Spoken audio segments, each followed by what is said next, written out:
And of course, they hang on to their lead in the AFC South. Of course, the Colts won, which plenty of Titans fans were hoping they didn't. But hey, it is what it is, and they won, and that's what it is. As far as the game, first when it started off, it seemed like it might be a battle of who can score most because the Titans had 14 in the first half, and now, of course, 14 in the first quarter. Detroit had 7. Of course, Titans defense made a few stops, which is good for them. It looked like it was going to be a runaway at one point. It's 21-7. Titans got the ball back, then a safety and a score made the score a little closer. After half, though, it was pretty much all Titans. They pretty much they scored 22 points. Detroit had 10. They were already behind in the game, and it was all she wrote. As far as performances today, looking at it, the Tennessee Titans got a great performance from, goodness gracious, now my screen wants to mess up. How about that when that happens, right? You gotta love computer electronics when that happens. But they got a great performance from Ryan Tannehill, 21 to 27. And he had 3 touchdown passes, no interceptions today. Hello, is it Tamara? Tamara from Nashville. Hey, I'm Nashville too. Nice to meet you. All right. And you know, Tannehill had 3 touchdown passes, and he also had uh, two touchdown runs, and of course a finger roll to go on top of that. Yeah, for those who don't know, when Ryan Tannehill gets in the end zone, he jumps in there and does a finger roll like he's playing basketball. But yeah, as far as everything today, he definitely played great. Great to meet you too, Tamara. He played great today. He played off of the run game well. I mean, of course, the 75-yard bomb he threw in the first half to Corey Davis was magical. Then you had a few other different plays as well. I mean, they were just getting chunk plays all of the time, and it was great to watch happen, and great to see that offense be explosive. They always are explosive. It's just a lot of times people get caught up in watching Derrick Henry and forget that this is an explosive offense that can make some things happen. And for the numbers, the official numbers for Ryan Tannehill, 21-27, 273 yards, 3 touchdowns, no interceptions. Also, 3 carries, 21 yards, and a touch and 2 touchdowns. One of those was a 19-yard run on a little scramble that basically everybody was playing man to man. It was play action pass, and the left side of the field was wide open. And Ryan Tannehill is a former college wide receiver, so yeah, he's got speed, he can run, and he did, and he scored a touchdown. As far as receiving today, well, we didn't see a ton of Corey Davis last week. We sure saw a ton of him today. 4 receptions, 110 yards, 1 touchdown. He had 6 targets today, which is a little better than last week. Last week, it was the AJ Brown show. This week, Corey Davis show. Jonnu Smith, it's a 70-pound pass or 75-yard pass. Yeah, the 75-yard pass was pretty awesome. I definitely agree there. As far as Jonnu Smith, he got more involved today. I was very happy to see that because, I mean, honestly, the more weapons you can get involved, the better the offense will be. 5 receptions, 52 yards. He definitely was moving around a lot, which is very good for that offense. And as a result, the offense put up 46 points.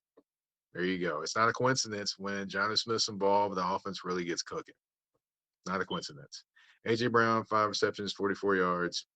You had Darrington Evans, 2 receptions, 27 yards, and a touchdown as well. So, you know, a lot of people involved today, a lot of the offense not centered around Derrick Henry, although he is the main attraction. Other people performed as well. And just to give you Derrick Henry's numbers, I know people are going to want those numbers. 24 carries, 147 yards, and a touchdown, and the stiff arm out this world for Mr. Myers for the Detroit Lions. I wonder if what everyone thinks, which one was worse, the Josh Norman one where it looked like he was flying in the air, or this one where he just pushed the guy down. The guy just looked like he folded like a cheap chair. But yeah, as far as the offense, the Titans ran the ball well. They threw the ball well. The play action pass. is key for them. Not just lining up and trying to pass, but the play action pass, that is the key thing for the Titans and why their offense performed so well today. Defensively, well, we saw a guy we have not seen all season today. His name, Adoree Jackson. For those who don't know, he's been dealing with a little bit of I think a knee injury, I believe. We well, he was a full participant in practices, and you saw him pop up on the field today. He made a key third down stop in the second half. He made a couple tackles, a couple other tackles too, but he was there and he was present, and the Titans need him. Outside of Malcolm Butler, who's been pretty consistent all year, you can't name another corner on the team that has been consistent the entire season. Breon Borders, he's had his moments. Ty Smith, he's had his moments, and he's got toasted too. They need him. And then plus you can throw Derek King and Derek King, but Desmond King, I'm sorry, in the slot, and that gives you three solid corners right there. So I can definitely love the way he got back in there and he played. They're probably gonna ease him back in, and as the weeks go on, you may end up seeing him start again. You may not, but he'll be in there a lot and involved in the action. Okay, said I agree. One man can't win on his own. It takes a team to get that win. That's definitely for sure. It takes a team defensively too, Tamara. And defensively, the Titans got a little better today. Couple pretty good performances. I will say that they still they still can get better defensively as far as providing pressure. They provided some pressure. Jeffrey Simmons was very active up front, getting into Matthew Stafford, and he's pretty active. But you need Harold Landry to show up. He's the only guy that can really provide pressure that's up front consistently outside of Jeffrey Simmons. And he's the only edge pass rusher that people are really concerned with for the Titans, to be honest. And they need him to show up and to be better.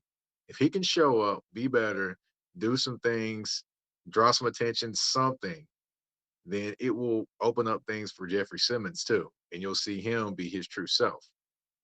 He's been pretty good, but he can be even better too, of course, provided that other people are getting the attention. Oh, let's see. Said, oh, I got a question. I got somebody ask me, bro, how nasty is AJ Brown? Hey, he's a bad boy. I mean, the thing is, he's built like he's a running back, but he plays wide receiver. And the thing that's crazy is a lot of people talk about DK Metcalf, who was his former Ole Miss Rebel teammate, but you forget AJ Brown is doing all this that he's doing, and he's in a run first offense.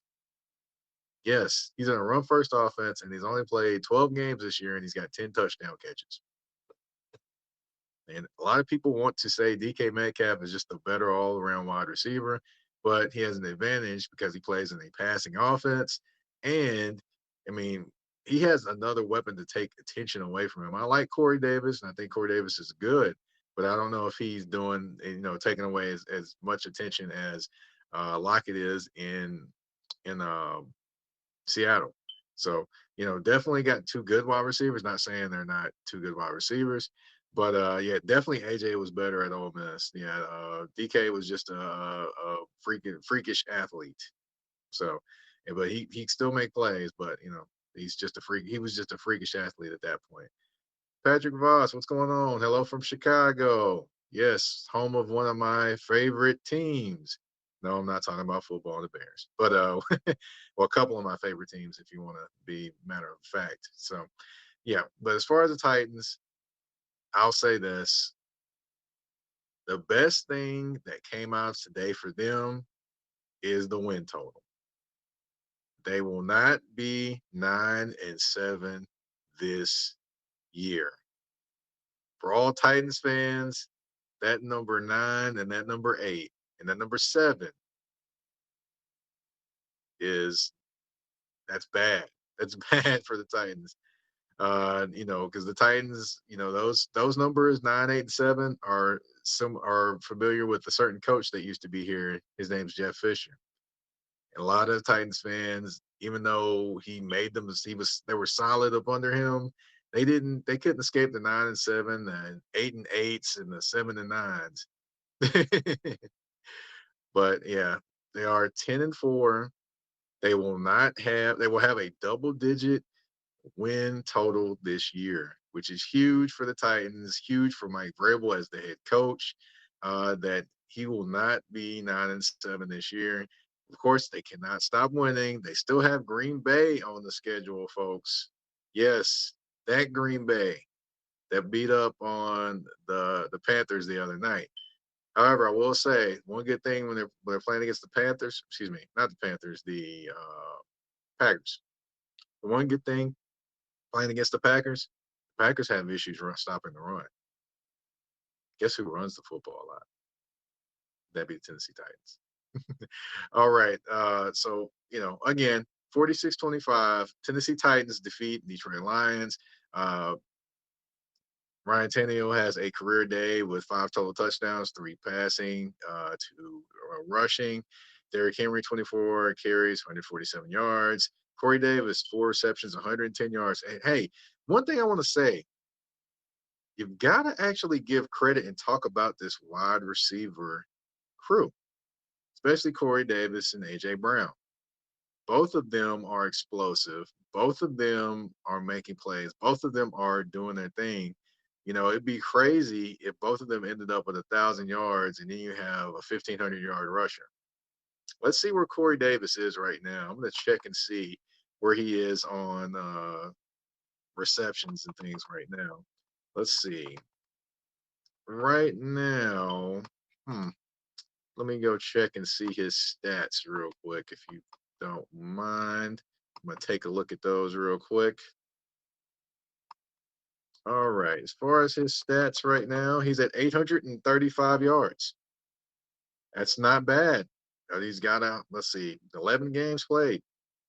So they're 10-4 right now. They've got 2 more games. He needs 165 yards to get to that number of 1,000 yards. Let's see about AJ Brown. Let's see where he is. Let's take a look. Let's see.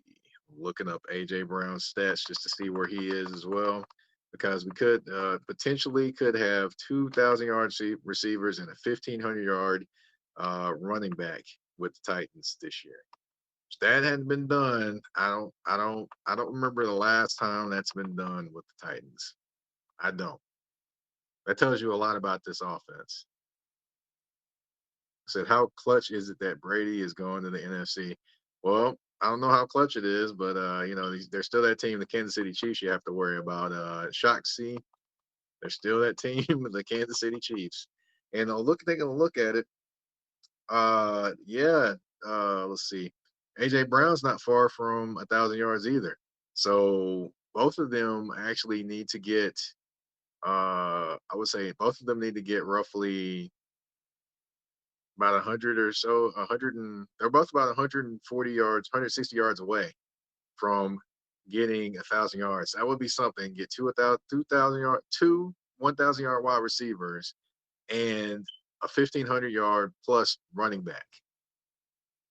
That's unheard of offensive numbers when it comes to the Titans. Yeah, you don't see them doing that. You see them more with a running back having a ton of yards and one wide receiver with 1,000 yards, not two. That tells you a lot.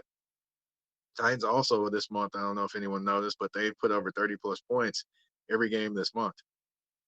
Another thing to pay attention to. The biggest thing is going to come down to is their defense. If their defense can continue to get better and make improvements, they can find some way to generate some pressure, there's no telling how far this Titans team can go. Yes, I know the Kansas City Chiefs are out there. Yes, I know they lost to the Cleveland Browns. Yes, I know everything that happened. They lost to the Pittsburgh Steelers. I know that too. But it doesn't mean that they don't have the weapons to win. And it doesn't mean that any given Sunday can't be their lucky day either.